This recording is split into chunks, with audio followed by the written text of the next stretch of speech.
Bonjour, nous allons continuer avec le chapitre vibration moléculaire. On était dans l'approximation de l'oscillateur harmonique. Nous avons vu que l'oscillateur harmonique échoue à expliquer le spectre de vibration moléculaire parce que pour l'oscillateur harmonique, on a vu qu'il y a une seule énergie de transition ou bien une seule valeur de nu bar, ce qui n'est pas en cohérence avec les résultats expérimentaux. On a vu qu'il y avait aussi un deuxième défaut, que si x tend vers l'infini, on avait vu que si x tend vers l'infini, le potentiel tend aussi vers l'infini parce que le potentiel est égal à 1 demi kx au carré, ce qui n'est pas logique parce que si x tend vers l'infini, c'est-à-dire les deux atomes sont très très éloignés l'un de l'autre. Dans cette approximation, le potentiel tend vers l'infini, mais ce n'est pas logique aussi parce que si les deux atomes sont très loin l'un de l'autre, la molécule se dissocie. Donc pour s'en sortir, on a choisi de travailler avec une autre approximation qui est l'approximation de l'oscillateur anharmonique. Alors dans cette approximation, on travaille en fait avec le potentiel de Morse. Donc on ne travaille plus avec un potentiel qui est égal à 1 demi kx au carré, on travaille avec un potentiel qui ressemble plutôt à cette expression-là. Ce potentiel peut être représenté graphiquement, bien sur le graphe, comme suivant. Ce n'est plus une parabole, son début ressemble à une parabole, mais avec quelques corrections. Donc, dans cette approximation, l'accroissement est de plus en plus faible de l'énergie potentielle de la molécule, c'est-à-dire que la différence entre les états d'énergie n'est pas une constante, comme c'était le cas dans l'approximation du cas harmonique. Dans le cas de l'oscillateur harmonique, l'espacement entre les niveaux d'énergie est le même, ce qui nous a donné en fait une valeur de nu bar. Mais dans l'approximation de l'oscillateur anharmonique, on voit que l'accroissement est de plus en plus faible. Donc regardons par exemple l'écart entre les derniers niveaux d'énergie, il est très petit par rapport à l'écart entre les niveaux d'énergie les plus faibles. Donc, l'espacement entre deux niveaux d'énergie successifs diminue. On a aussi corrigé ce qui se passe pour x trop grand. Là, pour x trop grand, le potentiel ne peut pas prendre des valeurs très très élevées. Le potentiel ici est limité par une asymptote. Donc, si x ou bien la distance entre les deux atomes est trop grande, la force de liaison devient nulle et la molécule se dissocie. Le potentiel arrive à une valeur qu'on ne peut pas dépasser. Et en ce qui concerne les x petits, donc les faibles distances interatomiques, en fait, dans l'approximation de l'oscillateur anharmonique, les deux atomes ne peuvent se rapprocher en deçà de RE. RE, c'est ici en fait. C'est le minimum. Sans entraîner un accroissement de plus en plus important de l'énergie potentielle parce que en fait, les deux atomes ne peuvent pas se rapprocher infiniment. Ne peuvent pas se rapprocher beaucoup parce que si x diminue trop, l'énergie de répulsion due au principe d'exclusion de Pauli dit que voilà, les deux atomes ne peuvent pas trop se rapprocher l'un de l'autre. Ok, donc l'approximation de l'oscillateur harmonique a corrigé trois défauts, bien trois problèmes qui étaient présent dans l'approximation de l'oscillateur harmonique. Ce comportement dit anharmonique de la liaison chimique est bien traduit par une fonction empirique comme celle de Morse. Donc, on a dit que dans le cas de l'oscillateur harmonique, V est égal à 1 demi kx au carré, alors que dans l'approximation de l'oscillateur anharmonique, on utilise le potentiel dit le potentiel de Morse. Regardons le potentiel de Morse. Il est égal à, donc V est égal à dE, parenthèse 1 moins E moins bêta R moins RE au carré. Alors, c'est quoi dE? dE, en fait, c'est l'énergie de dissociation spectroscopique. C'est l'énergie de dissociation spectroscopique, en fait, qui est comptée depuis le minimum du potentiel. Voilà le minimum de potentiel jusqu'à la dissociation. Voilà la dissociation. Donc, on dessine l'asymptote et on trouve dE, c'est de ce point-là jusqu'à ce point-là.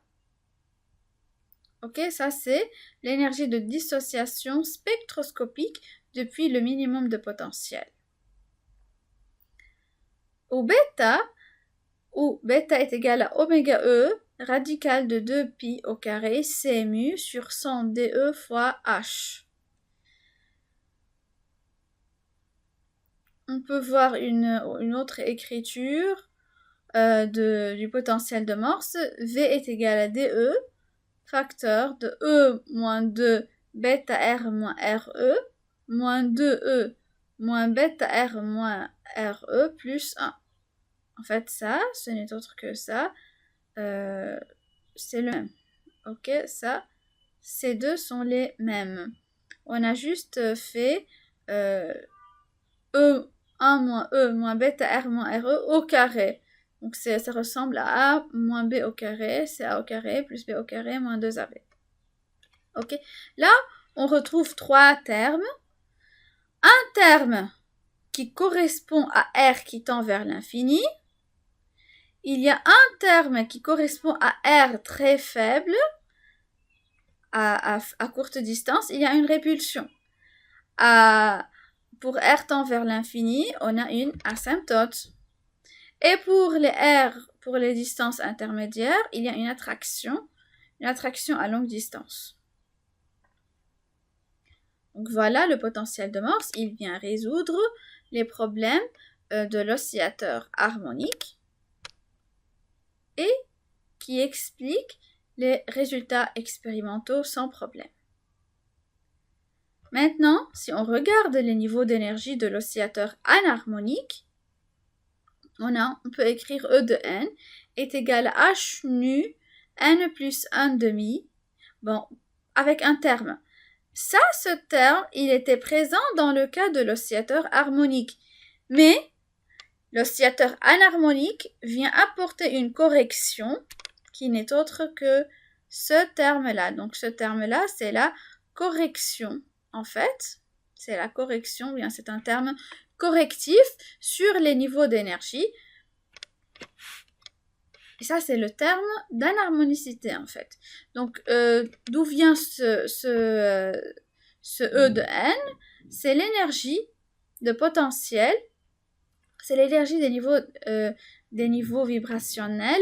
C'est l'énergie potentielle des niveaux vibrationnels obtenue en mettant le potentiel de Morse dans l'équation de Schrödinger. Ok, donc je répète, ce terme-là, c'est le même que dans le cas de l'oscillateur harmonique. Et le deuxième terme, moins h nu e x e n plus 1 demi au carré, c'est le terme correctif. Nu e, c'est la fréquence en Hertz de l'oscillateur dans l'approximation harmonique simple. Xe, c'est la constante sans dimension beaucoup plus petite que l'unité. On va voir c'est quoi le Xe. C'est une constante en fait qui est très faible par rapport à 1. Maintenant, si on regarde les termes spectrales, donc qu'on va nommer G de n, dans le chapitre de la rotation moléculaire, on avait F de J. Maintenant, dans la rotation, on parle de G de n est égal à E de n sur HC est égal à, donc il faut juste diviser par H fois C. Donc on aura H nu E divisé par HC, n plus 1 demi, moins H nu E x E sur HC fois n plus 1 demi au carré.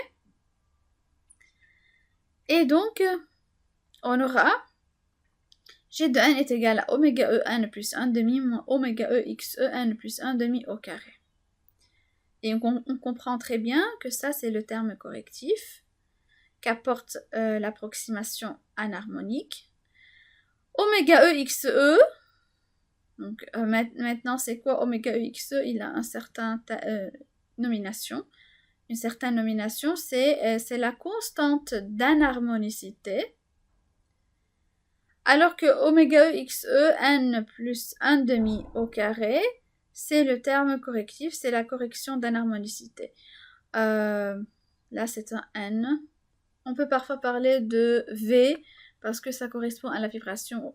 On parle parfois de V au lieu de n, mais ça revient à la même chose. C'est juste une nomination.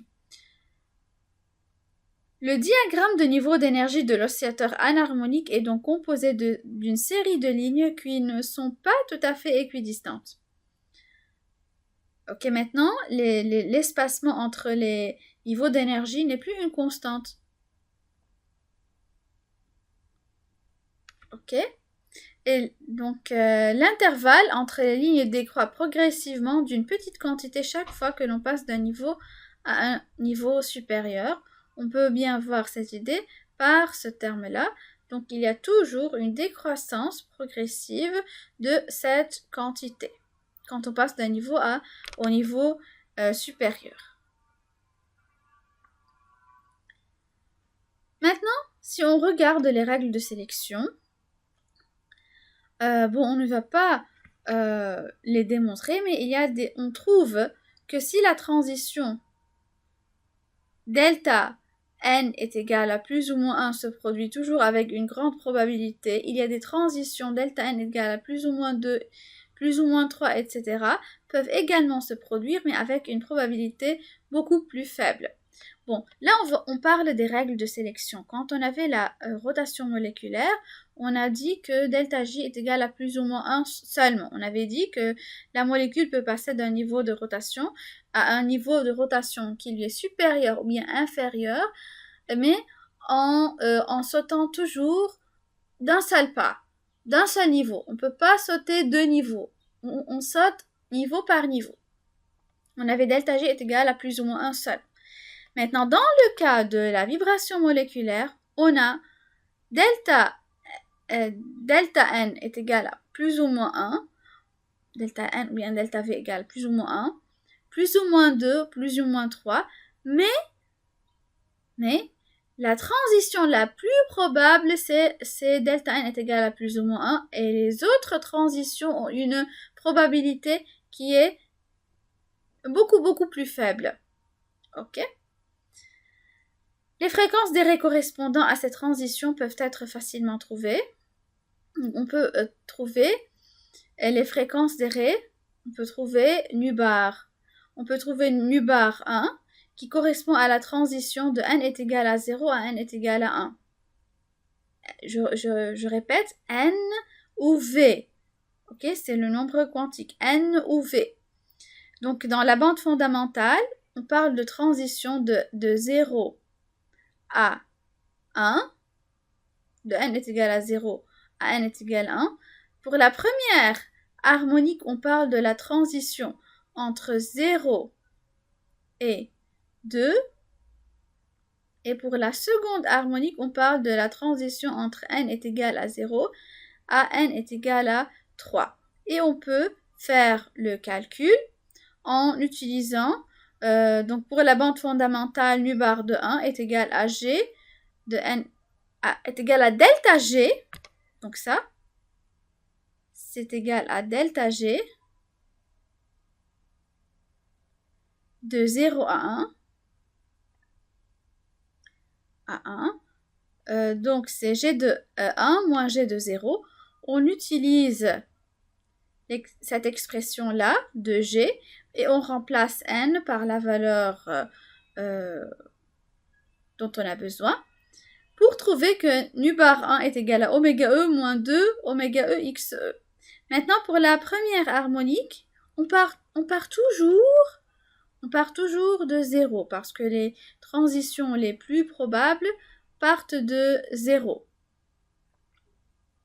Donc, nu bar de 2, c'est delta G de 0 à 2, donc G de 2 moins G de 0 est égal, faites le calcul, est égal à 2 oméga E moins 6 oméga E x E, et nu bar de 3 est égal à 3 oméga E moins 12 oméga E x E.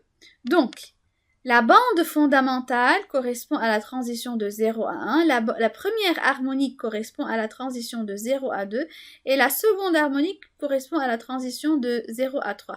Donc là, on parle de delta n est égal à plus 1. Là, on parle de delta n est égal à 2. Et là, on parle de delta n est égal à 3. Et bien sûr, on est d'accord que la bande fondamentale, c'est la bande qui est la plus intense, qui a l'intensité la plus grande.